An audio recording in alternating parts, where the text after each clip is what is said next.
I didn't plan to breathe fire that day. I only wanted silence. Oh. But betrayal has its own gravitational pull, dragging you back to the moment everything snapped. And for me, it started with a laugh. Not loud, not cruel on the surface, just sharp. Enough to slice through the last thread of patience I had with them. Snacks by a Ford. Nahi kar sakai, cousin whispered. And the others, Smirked. My family mocked me right in the hotel lobby as we waited for the auction to start. I didn't defend myself. I never do. People confuse silence with weakness. I've always let them because silence lets me hear everything they don't want me to. And that day, I heard more than their laughter. I heard the ending of the life they thought I'd never escape. Wasn't always this controlled. There was a time I believed in him, Rizwan, the man who smiled like he understood me before I spoke. The man who held my hand like he'd protect it with his life. He used to bring me cheap snacks during late-night study sessions. I loved those more than any expensive gifts. Funny, isn't it, how the simplest things become weapons later? For years, I poured myself into him, my trust, my future. He said we were building a life. He forgot to mention he was building too. The betrayal didn't hit me like thunder, came quietly. A sudden change in passwords, new cologne he didn't wear around me.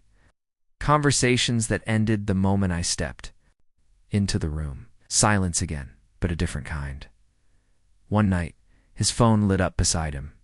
I didn't touch it, never needed to. The preview was enough, she won't suspect anything. Come tomorrow. The house will be empty. She tomorrow empty. The words rearranged themselves inside me into something colder, sharper. People expect rage, breakdown, screaming. But all I felt was clarity. I wasn't losing him. He had already lost me. I didn't confront him. Confrontation gives the guilty a chance to polish their lies.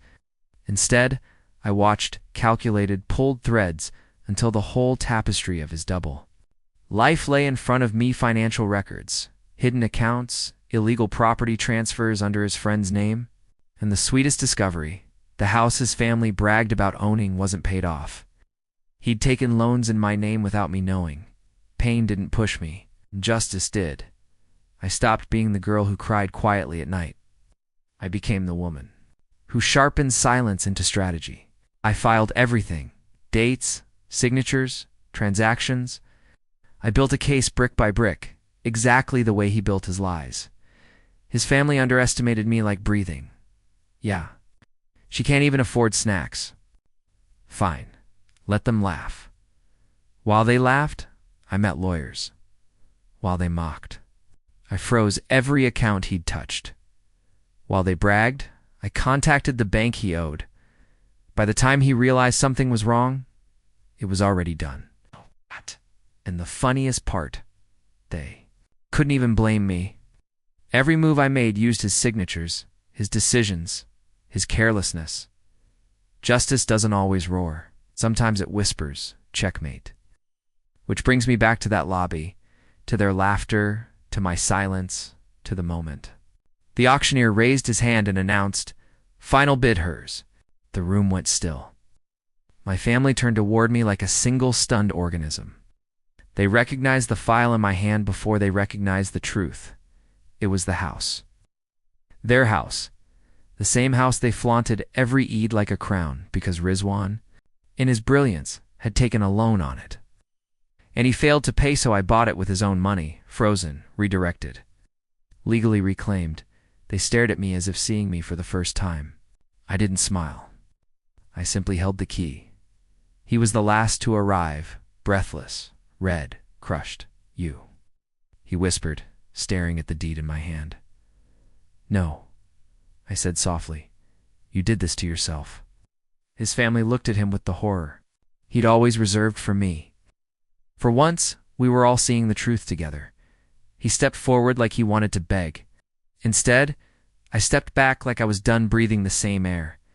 "You wanted a new life," I said, "so I took mine back." Swallowed hard.